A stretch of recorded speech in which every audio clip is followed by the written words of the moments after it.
দেখো আজকে কি নিয়ে চলে এসেছি, পুরো ভোগের থালি। আজকে হচ্ছে বাসন্তী পুজোর নবমীর ভোগের থালি। তো দেখিনি কি কি আছে। এখানে হচ্ছে রাইস বানিয়েছে, ইঁচড়, সয়াবিন আর আলু দিয়ে একটা রাইস বানিয়েছে।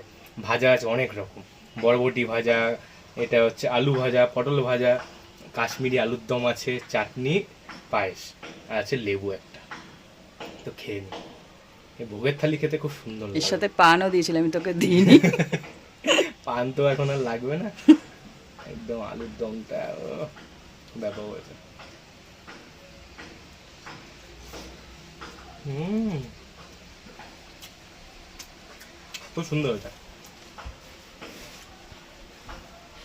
পুরো ডিফারেন্ট না, এঁচড় দিয়ে করেছে। হুম,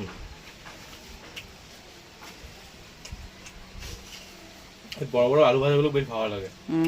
ওগুলো ছাকা তেলে ভাজা হয় না, ভালো তো লাগবেই। ওই আর কি।